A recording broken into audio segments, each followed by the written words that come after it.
جه برنامه میوان و مجارا دنگ امریکا اف دمو همی دمن و باش از ایرو به میوان خورا رونی دم سر پیوندین کردن سوریه و روسیا.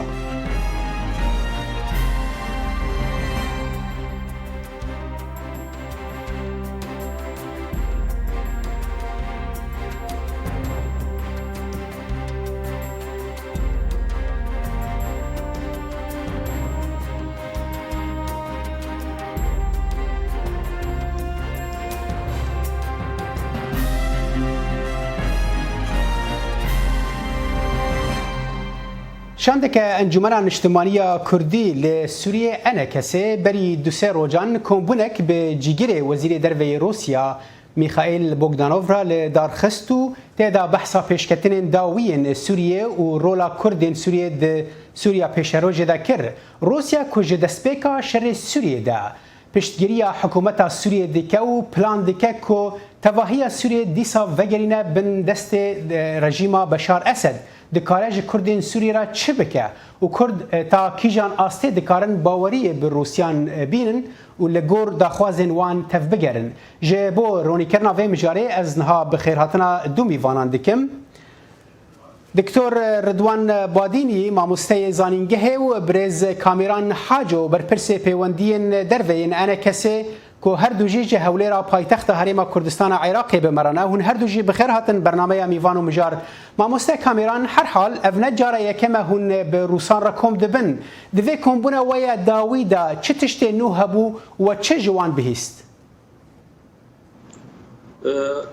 وقتا کرم کری نجاره پیش براسی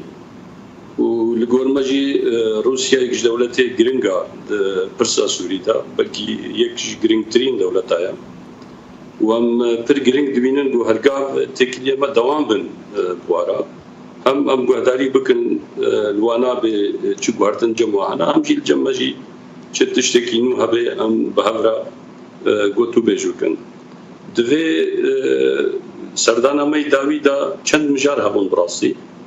جوانا او بلاوکا آستانا در کتبو تیدا هلوستك نيجاتيف بالنسبة برسا كردي أبو مخصوصا فين بكنا كيجان شرچه دولوهاتيا الوهاد سر اتفاق تركي أمريكي قوشي بوي وهرما آرام هناك فرصة ما دهو مخصوصا فين بكنا هلوستا روسيا تيدا سر كوميتا دستوري جي ام راوستان كاغاي كودري بچماولو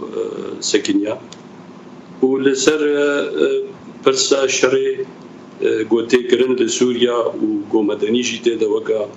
هرغاف بيشا جران مدني دينن ام سرويجي راوستان و امروف كاربي خدوري تعداغو مدنيات كرن بكشتي ابو المجاري غو باسكر دكتور رضوان ام بهنكي برفرحتر تبري چند روجان گوتارك دريجي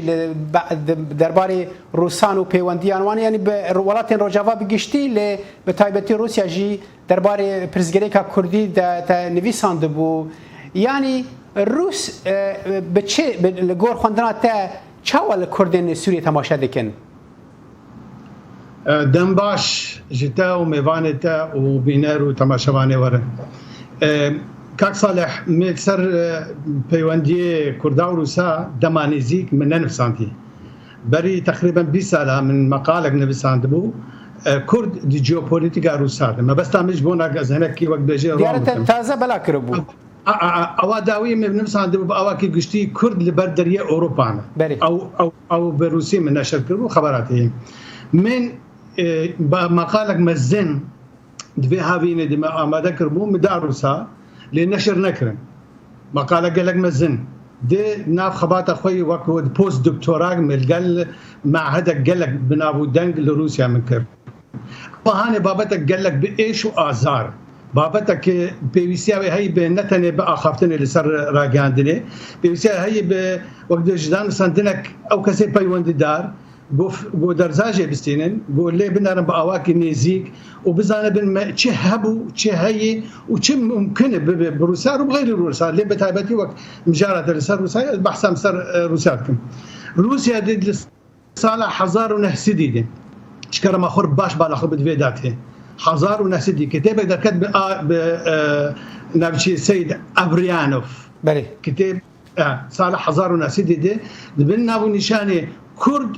دي شر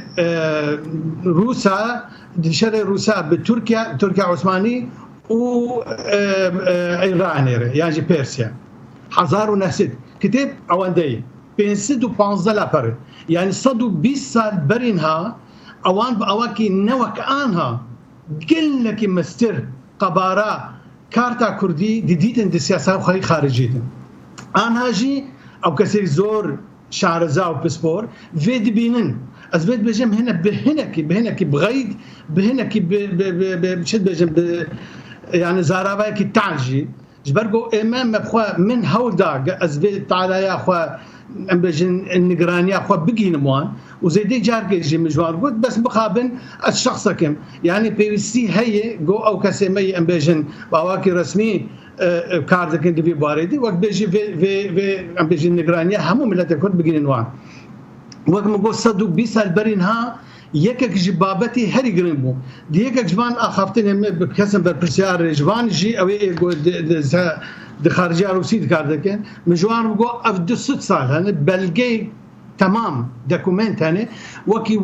كلك يعني بحساب ناي حساب شخصي واستفاده جكرتا كردي كر وحتى انها ويكتي جينا كر جغيني ويجي او دولتها كردي بتشوقو هبو ناف هندري كتيا سوفيت دي صار 1900 يعني دعيني صار جو تركيا هات دا مزراندن كردستان جي هات دا مزراندن وك جيك جي صدو بينج قومياتي ايجو هبون لروسيا واجي كان ما في خوي شارنوسي مساحتها وقباراوي 550 كيلومتر بو 5500 كيلومتر بو بله و 6 سالما وامزان ستاري تشكر سري وان داوي او قش نفكرن وكشتن ودار بدار كرن او جيما يعني بس ابانا يخالي هاري بتشوكن هاري متواضعن جي ميجوك دور ودريج جي حتى هاجي جناف كرتي روسيا بكارتيني كارتا كردي خرطر تنا مطلقا إذا جابا أم قيمته في كارتا خوان زارين بيجو من أمريكا ربنا سياستك جنجاو حقيقي بكن إجبو في باش أزفي خمسة دبل جم ما مستوى كاميران شن رجع بري بجيجري وزير درفا بوغدانوفرا رونشت ما مستوى كاميران يعني دكتور رضوان دبيجة يعني 6 سالان بري هالوستا روسانج كردان جنها بيشكتي تربو يعني ودفي كومبونا خواد قال واندا واني زمان كو دفي روس باواكي جدي بكيماني هما عم تشتين نزيك ببيجن يعني تجربه سيناريو كل عفرين بوي لالي رجلاتي كم فريد دوباره نبيج بر عندك رابور بحثاوي كده كن كروس دخازن رژیم وگر آلی رجلات چم فراتجی بحث كر يعني يكش بجانا ما يسركاي بسريبي دجيغوت او بيانا استانا ملاتي كرتبدا دلجران كرن وام باحسان وقت وهرتنا كي سياسه توادا بگو براسي د سپیکا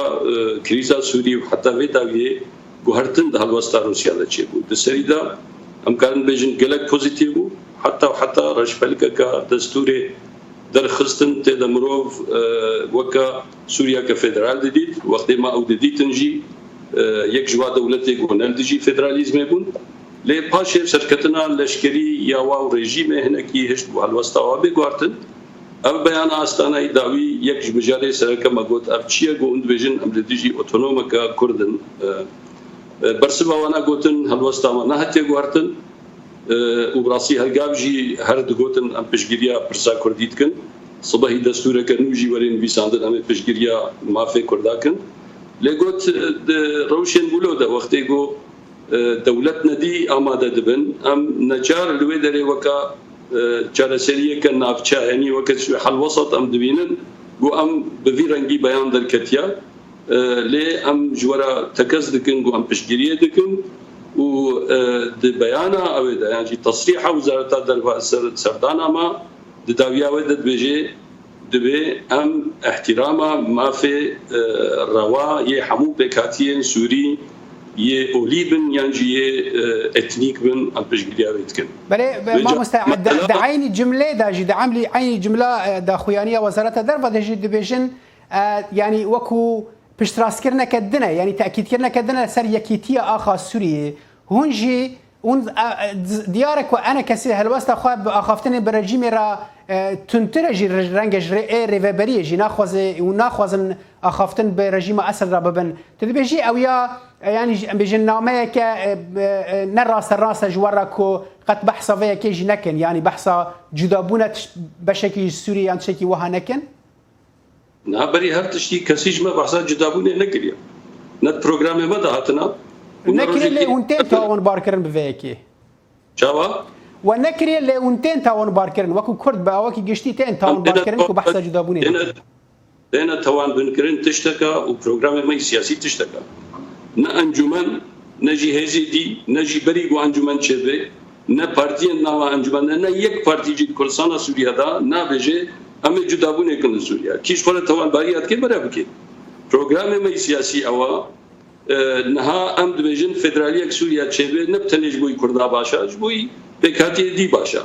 نبوجي او لهفكرنا مو سوريا لهفكرنا ما نهابويا سينچك يعني نام تنينيتي امن ريجيما وبشكي سيفيل سوسايتي وقت بجنيه يسوريجي وكفنا مستندن هذا جبوي مثلا دستور كي بنويسن دوي دستور ده ام دغهنا چه هيجي نزل على توري راستيه لهنك ما بيجن بناولا جدا بخوازو يعني جدا خوازن تشتكي بلونا راستا ما تشتكي بلو روساجي نخواستيا وام حموجي بشر جي ركبريا سياسي سوري ركبريا سياسي سوري بقشتيجي وغيري واناجي دربي يجي هر كس بيجي كسك لدجي يكون اخا سوريانينا جبر ويناجي ادي نويساندنا واد دبلابوكا وزارة دربي تالي در كري چه مشكله ده ازونا نابين وقت عليه سياسي ده غلطيك ده بله هر حال ما مستاذ فكرم جمتا از بشم جم دكتور رضوان دكتور تدبيجي يعني الجور خواندنا تاني زيكبونا تج سياسات الروسية درباري رجلات نافين بيجشتي وبتايبتي السوري وباوكي تايبت ترجي درباري كردين سوري ده تدبيجي روسيا دفين دمان هذا چه كردين سوري تخوازي اما ابو تشلو دسال كان زيدا از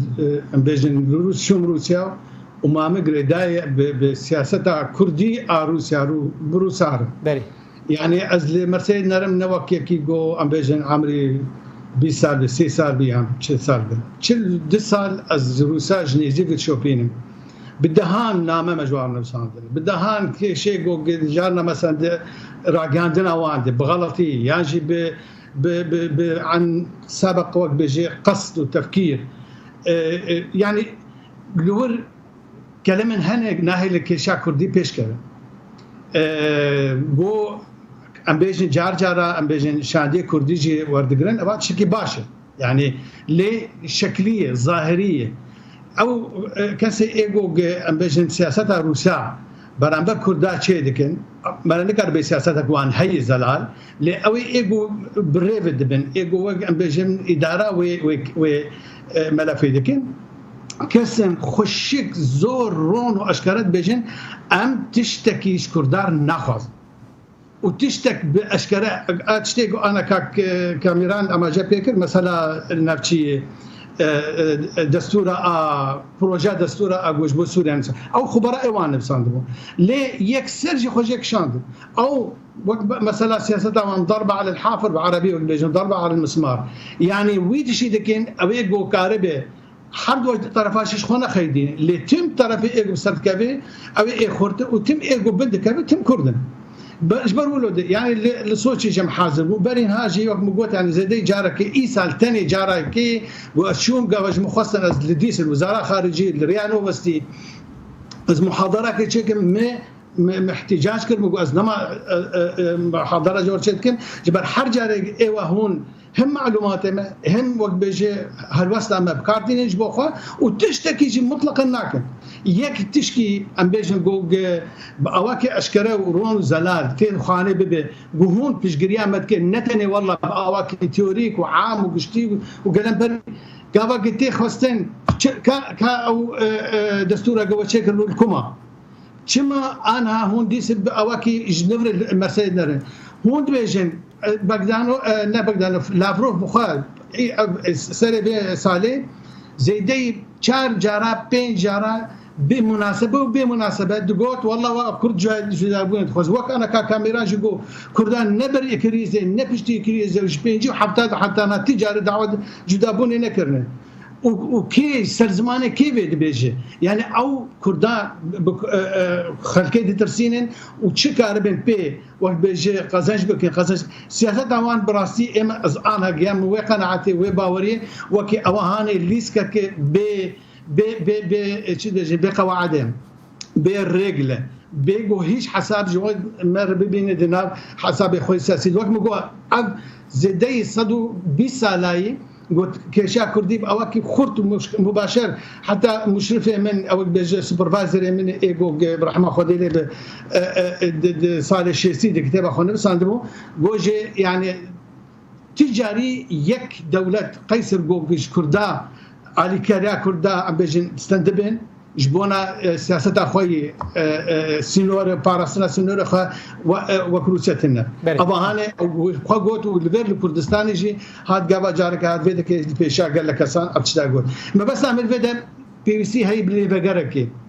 بقركي نتني بواري سياسية سياسة هندني ناب خده أولا بابتك دنيا دور دريجة ليه حرب دواري سياسة خارجية جدا أولا تيجو أبشان دي مدرني ساعتها خوش بس باوري عملية أو كاركي نتري كيمي پر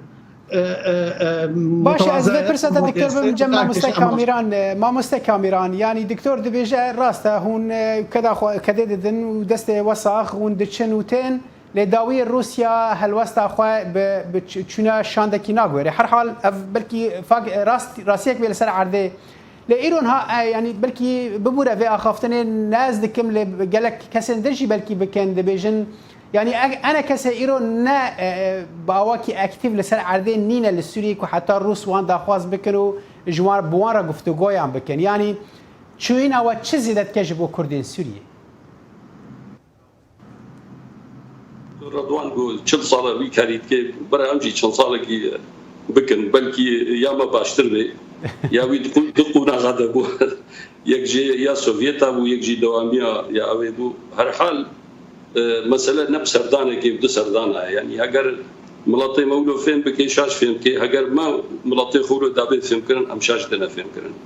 مسألة ما في خب دست بخي قلق فاكتور تدانا سردان وتيكلي أو ناتش تيكيلو كوم دكي ديني سر هفدو ممكنة نتيجة جدر كبي ممكنة جدر نكبي ليه بيجو ماندانو ستاندن بدولتي مزن بدولتي جو خدي بريارن بدري قلقي جرينجا يا هري جرينج چيا يعني گرنگت صبحی دستور تن ویساندن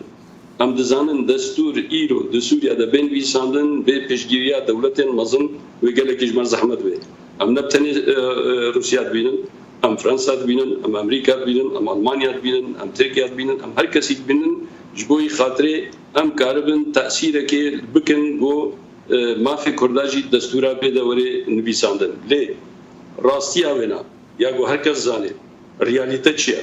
رياليته وقت اتصل مصاد عن وستاندن رونه هنجي دبيجنه ده قوت شدست دهنا قوت شنا قوت نبتني عسكريه قوت عسكريه جي وسياسيه جي وابوريه جي وبشريه جي وقالك فاكتوري قوت هنا قمروف وقت جوهات اتصل مصاد دان وستاندنه وانا بكاربنه نها بس ما يعني نهار الروس تخازن بو اواكي تايبتر يعني نهار الروس وحكومه الروسي وزاره درفا دزانن انا كسكينه ابنا برسك عجيبه لا يعني عجيبه برسك از دكم بس تيجي تقاري برسفه خو بدي از برسوي دمتا نبتلي زانن قال كيجي اصرار دكن قوم جاري هبدو ببينن وبكور تفاصيل نبتني انجمن كردي سوريا زانن دولتك امزنا ودا يعني تتخوازي ابنا نبرسك اويا تتخوازي بيجي وقت انجمن نينا نراستا انجمن قالك يجي فرت سر عرضه هيجي وكبريا لا ببوره ما مستمع بس من يعني زانن كو جرانيا وان سر عرضه تشاوي حتى قاربن دمن بيشروجي دا وان بشتار بكن نما بس من كو يعني كيف كرنا كجويوا زانت مثلا او مثلا روسيا وامريكا ودولتي ايرو سوريا دنا او نا كوكي نوادجي مرو بخكاري فدجي بكي نا كوكي واجي نهندك مروف جوا مصدر مروف قال لي استقال وابكي او جي هناكي اشتغاليه كجيكي مصدر بس عليكي اوبجيكتيف منطقي شد دستي مدى هيا جغيدي جو ام هرقاف هم كاري خلصة عادي بكن هم خلقكي بدنا حساندن جو ام ملطكي خدي مافن شج آلية منطقة ومعو بكن شد آلية وكم بوتي تدا أو هيزي دستي مدى أو زعيف يامي جو هركز زاني أو جو كرد فوق خنا لفن أو دهيلي جو فيرخي خلقك سلمى بالإيزي نها إيرو روسيا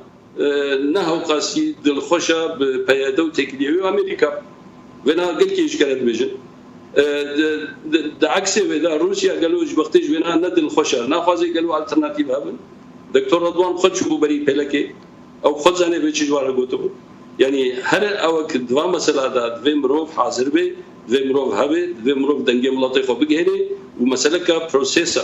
نه شغله کی گوت چه دکانه کی تشتکی پرکی دده و تدراجه تشتکی دد مشه پروسس اگل کی زحمت و کم اشتركوتي وغريداي او هيزن گوت دسته تدنا و هيزن دسته مدا و تايوتي انجمن نه عندك بله باشه دكتور رضوان يعني تدبيجي كو روسيا رنگا دسپیک باج گرا الالترناتیو کی وکو کو ما مستکامران دبیجه دماکو تدی امزان دمکی برج با راپورت نه همون بحثایی که کردن که روسان ریوبریا خسر خواستیه که وان هریمان را دستی رژیم اسد بکن جبو که ترکیه ایریش نکه و رنگ ریوبریجی قبول نکه یان بری نپجراند بیان دادمین پیش تا نپجرینش برکو حوالبندی وان با امریکا را هره تدبیجی یعنی پیشوازی کردن شاندن وکو انا کسی وکو ماموسته کامیران که چوی داره گرک جالی روسی در الترناتیوی کی را دماکو او به ریوبری را بسر نکوین شاش نيفهم كرن مزبجم نمربان فراموش بك دولتك وروسيا يعني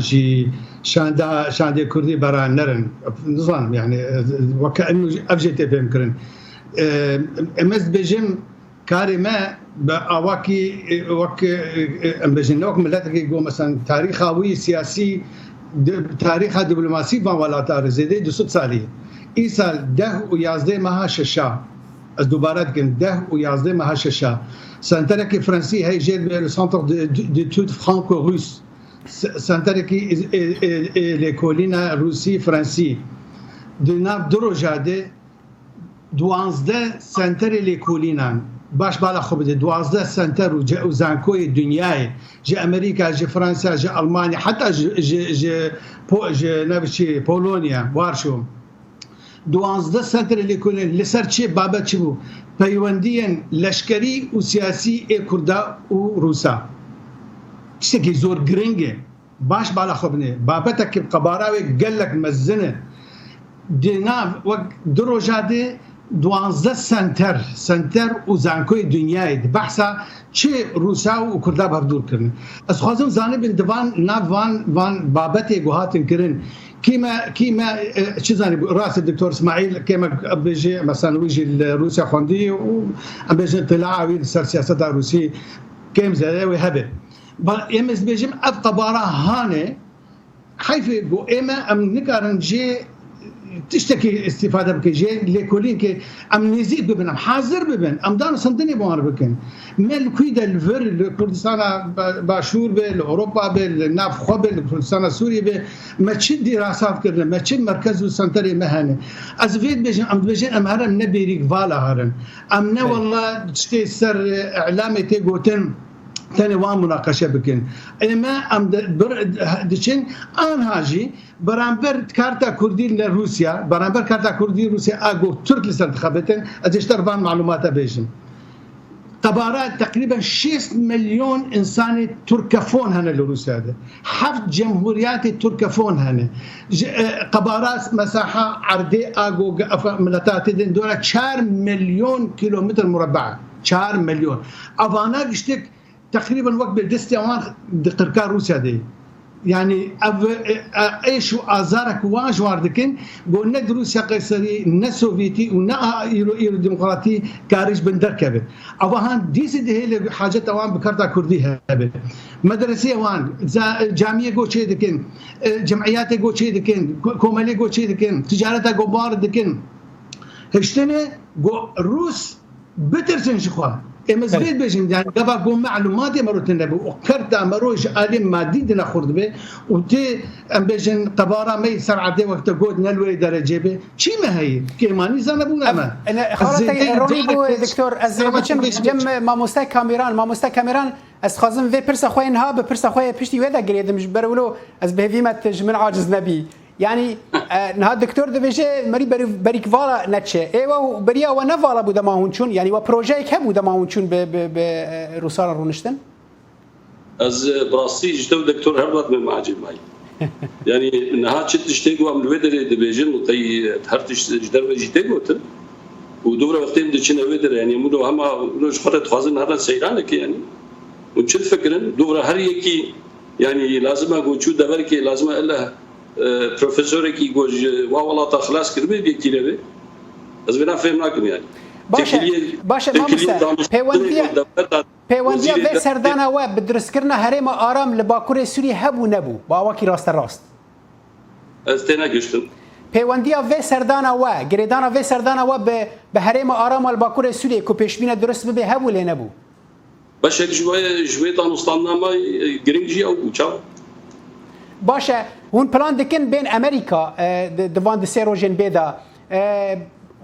يعني جريدانا سردانا وي روسيا و افاوي امريكا تجريدان دافينا واندا هي اللي تنجي هولين وي دبلوماسينا وندشن هر ولاتك